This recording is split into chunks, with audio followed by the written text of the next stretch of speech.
उनकी पार्टी के मंच पर बैठने वाले लोगों ने उनका साथ नहीं दिया। राजधानी दिल्ली समेत पूरे भारत में वीर शिरोमणि महाराणा प्रताप एवं हिंदू हृदय सम्राट पृथ्वीराज चौहान की जयंती समारोह बड़ी धूमधाम और श्रद्धा से मनाई गई।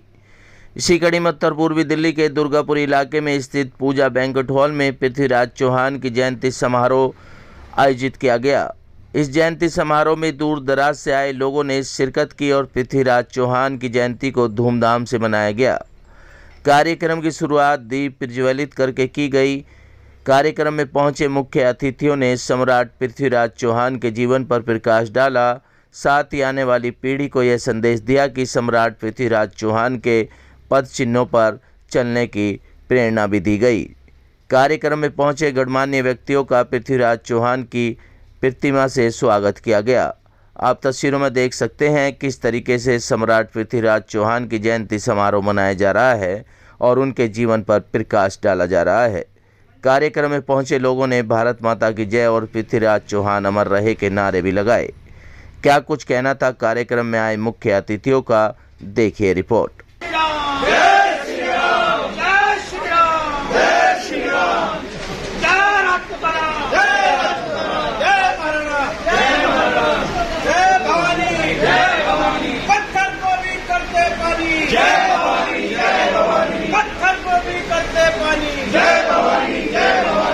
हिंदू हृदय सम्राट पृथ्वीराज चौहान जी की जयंती बनाई है और मैं बहुत बहुत धन्यवाद देना चाहूँगा अखिल भारतीय क्षत्रिय महासभा ट्रस्ट दिल्ली प्रदेश की सारी टीम को और हमारे गार्जियन हमारे बीच में जो आए डॉक्टर AP सिंह जी, वरिष्ठ वकील supreme court, doctor Shri DK Singh साहब, पूर्व चेयरमैन BCD दिल्ली तेजपाल राणा जी, पूर्व निगम पार्षद सरिता सिंह, पूर्व विधायक और गणमान्य व्यक्ति हमारे स्पीकर उपेंद्र राणा जी जो विख्यात सिंगर हैं राजपूत के, और विभिन्न सभी हमारे क्षत्रिय समाज के लोग इसमें शामिल हुए, सभी महिलाएं और सभी लोग हमें शामिल हुए बड़े, और सबने मिलकर जयंती को बड़े धूमधाम से बनाया। देखिए, समाज के लिए एक बहुत अच्छा संदेश आता है। जो वीर पुरुष हैं वैसे तो किसी एक जाति के नहीं होते, राष्ट्र की धरोहर है, सभी जातियों के पुरुष हैं, लेकिन क्या है हम सब लोग बोलते हैं हर वर्ष के भांति इस वर्ष भी हमने महाराणा प्रताप पृथ्वीराज चौहान की जयंती बनाई है और बहुत ही अच्छा संदेश समाज में गया है। और हम ही नहीं, बाकी समाज के सभी लोग सब इसी क्षेत्र भर के 1 महीने से लगातार विभिन्न कार्यक्रम कर रहे हैं और आज आगे भी कार्यक्रम हो रहे हैं। तो बहुत जोश और बहुत उत्साह है क्षेत्रीय समाज में पृथ्वीराज चौहान और वीर प्रताप की जयंती को लेकर। जो इस तरह से हमारे ऐतिहासिक महापुरुषों की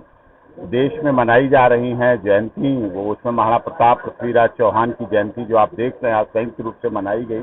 उसमें मैं पूरे विश्वास के साथ कह सकता हूं कि मैंने पृथ्वीराज चौहान और महाराणा प्रताप को तो नहीं देखा, लेकिन इन जयंतियों से उनके इतिहास की जानकारी से, क्योंकि जो जाति जो समाज अपने इतिहास को भूल जाता है वो वर्तमान भी नहीं बना पाता और भविष्य की तो छोड़ ही दो कोई बात। तो ये जो इनसे इन कार्यक्रमों से इतिहास से जो